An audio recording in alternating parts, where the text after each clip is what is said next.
Nah, buat kamu yang ingin mencapai, katakan kamu pengen membeli handphone baru, ya.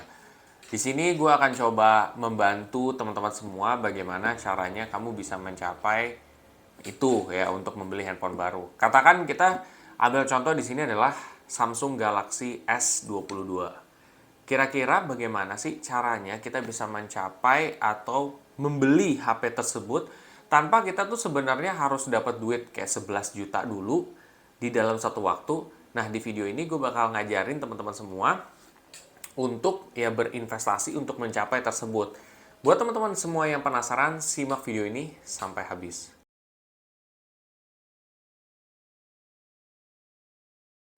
Mencapai angka 11.300.000 itu memang tidaklah mudah ya. Bahkan beberapa orang belum tentu mampu. Kenapa? Salah satu alasannya adalah gaji mereka juga banyak digunakan untuk kebutuhan sehari-hari. Kebutuhan sehari-hari setiap manusia itu berbeda-beda ya. Ada yang kebutuhannya dia harus memenuhi tidak hanya untuk keluarga sekarang ya, tapi juga keluarga besarnya, di mana dia nge-support banyak orang juga.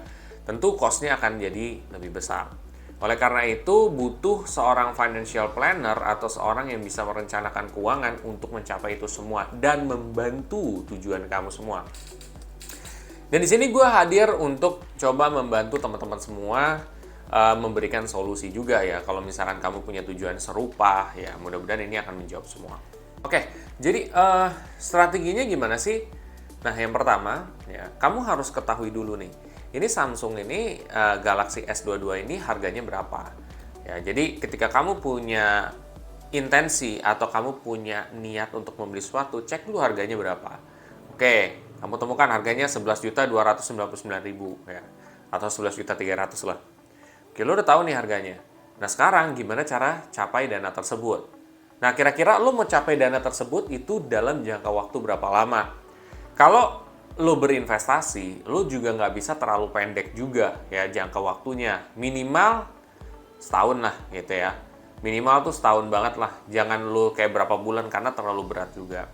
Setahun nih lo targetin. Lo untuk membeli Samsung S22. Harga 11.299.000. Kapasitas segini, ini segini, lo udah tau lah bayangan lo nih. Oke, itu lo harus ketahui dulu ya. Itu harganya berapa ya. Terus juga lo mau mencapai pada berapa tahun? Ya, katakan setahun, karena mungkin kalau HP udah terlalu basi kali ya kalau lo targetin terlalu lama. Oke, setelah lo tahu, baru masuk ke tahap selanjutnya. Tahap selanjutnya itu punya instrumen investasi yang mana akan membantu uang lo berkembang sehingga tujuan lo untuk tercapai lebih mudah atau lebih gampang untuk tercapai. Nah, di sini gue menggunakan instrumen investasi reksadana. Reksadana ini menurut gue adalah investasi yang sangat mudah untuk investor pemula. Karena sebenarnya lo di sini hanya invest dan sisanya yang memiliki aset ya lebih rumitnya itu adalah manajer investasi. Jadi intinya lo tinggal milih paket aja nih. Ya, reksadana itu adalah paket investasi. Nah, jadi ketika lo memilih salah satu reksadana, lo udah membeli paket itu. Nah, di dalam paket itu, lo bisa lihat di top holdings. Oke, singkatnya seperti itu. Nah, ya udah. Nah, cara memilihnya gimana? Kita kan belum tentu tahu kan, ya bagaimana caranya. Nah, di sini sih gue menyarankan kamu menggunakan aplikasi Bibit. Nah, di aplikasi Bibit ini sendiri kamu bisa menggunakan sistem robo-advisor, di mana kamu direkomendasikan reksadana yang cocok dengan profil resiko kamu juga, dan juga jangka waktu tujuan kamu. Selain daripada itu, di sini juga ada fitur yang bagus, yaitu fitur goal setting. Fitur goal setting ini menurut gua membantu teman-teman semua untuk mencapai tujuan kamu.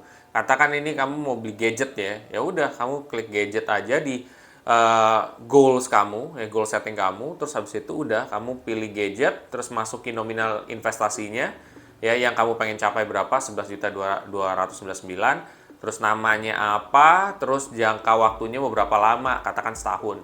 Nah, ternyata di situ keluar yang harus kamu sisihkan per bulan itu adalah 830 ribuan ya. Nah, 830 ribuan itu berarti kan cukup nominal yang lumayan ya untuk kita sisihkan per bulan sampai 1 tahun. Jadi kita rutin setiap bulan nyisihin 830 ribu. Nah, 830.000 ini menurut gua cocok untuk kita sisihkan kalau yang kita punya gaji 8 jutaan. Ya, jadi kalau teman-teman yang punya gaji di bawah itu, nggak apa-apa, lu mau tetap mau beli HP itu, mau nargetin HP itu nggak apa-apa. Selama kalian tidak punya kebutuhan yang sangat besar. Tetapi kalau kebutuhan kamu sangat besar, tidak direkomendasikan. Tapi lebih baik lo tuh digaji rata-ratanya yang 8 juta. Karena kalau 8 jutaan, lo nyisiin 800 ribuan sekian, berarti itu kisaran sekitar 10% atau 11%-an lah dari penghasilan lo setiap bulan. Dan menurut gua itu udah cukup reasonable gitu. Jadi kalau lo mau misalkan mau sesuatu yang branded atau yang mewah, tapi lu tidak punya kemampuannya, mendingan jangan. Lu banyak kok HP-HP yang tidak branded dan ya bisa lo pakai. Tapi kalau lo mau kayak gitu juga nggak masalah. Ya, jadi target lo adalah 8 juta ya. 830.000 per bulan nih. Nah, cocoknya menurut gue adalah yang gajinya 8 jutaan. Nah, setelah itu lo rutin nih. Nah, rutin itu tidak akan menjamin lo bakal mendapatkan investasi tersebut ya. Dalam arti lu misalkan rutin 830 aja. Nah, pada saat itu ya, katakan tahun depannya, lo bakal melihat bahwa hasilnya itu bisa kurang, bisa lebih. Jadi bisa lebih, bisa kurang. Jadi itu kisaran doang. Kalau memang marketnya emang lagi bagus ya lu bagus ya, dapat returnnya bisa lebih gede daripada 830.000 itu. Lebih gede daripada 11.299 itu. Tetapi kalau lebih kecil mungkin kayak 11.100 gitu atau 11 juta. Nah, apakah itu tidak akan tercapai karena hal tersebut? Jawabannya adalah tidak ya. Tetap kamu akan bisa tercapai. Kenapa? Barang yang kamu mau beli ini adalah barang elektronik yang kategorinya adalah HP. Nah, kalau HP, kamu perhatikan, setiap dia ada model baru, biasanya model yang lama harganya akan turun. Terutama kalau gue ngelihat ini adalah harga Samsung ya. Dia turun banget, apalagi dia udah setahun, pasti dia udah ada model baru, ya dia turun. Dari 11.299 mungkin tahun depan bisa jadi 10.500.000 mungkin. Nah, di situ berarti kan lo tetap masih bisa achieve dong target lo tersebut. Jadi lo nggak perlu harus takut juga. Nah, di situ kan intinya lo bisa membeli handphone tersebut dengan rutin, ya investasi rutin ya, dengan menyisihkan rutin. Bedanya apa sih kalau lo misalkan investasi rutin yang di bawah bantal dengan lo investasi rutin di reksadana? Lo bisa lihat sendiri. Kalau misalkan lo investasi rutin selain daripada di reksadana, lo hitung aja 830.000 lo kaliin sama 12, itu udah berapa? Ya nggak akan sebesar reksadana tentunya hasilnya ya. Jadi itu di bawah daripada reksadana. Kamu bisa lihat sendiri datanya ya. Nah, di situ jadi reksadana itu membantu kamu untuk memberikan hasil lebih daripada kamu menabung di bawah bantal ataupun nabung di bawah bank. Jadi itu memberikan opportunity. Tapi balik lagi, terserah kamu. Kalau kamu tertarik, ya silakan. Kalau enggak juga nggak masalah. Jadi di sini tujuannya gue ingin menyampaikan aja dan membantu kalau kamu punya tujuan serupa juga. Oke, setelah kamu tercapai, sudah deh. Kamu ada rasa kebanggaan, wah karena gue rutin, gue bisa mencapai ini semua. Dan 10% tadi itu kan kenapa gue bilang kayak gitu, karena kebutuhan tuh banyak banget guys. Jadi 10% aja lo bisa sacrifice atau lo korbankan untuk lo investasi di kedepan hari, yaitu sesuatu hal yang luar biasa gitu. Jadi gue mengharap orang yang gajinya di bawah daripada itu mendingan jangan. Tetapi kalau mau nggak apa-apa. Alhasil ya berarti untuk kebutuhan dan keinginan kamu kecilin di aspek lain gitu. Dan kalau untuk gue pribadi nggak bisa kalau kayak gitu.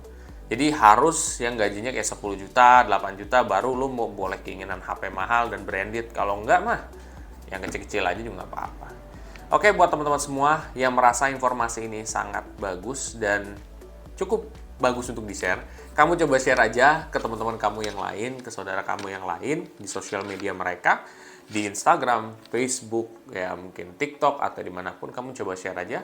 Dan bila mana setelah ini kamu termotivasi untuk mulai berinvestasi reksadana di aplikasi Bibit, kamu bisa pakai kode referral gue yang ada di kolom deskripsi di bawah ini. Sampai jumpa di video selanjutnya. Terima kasih.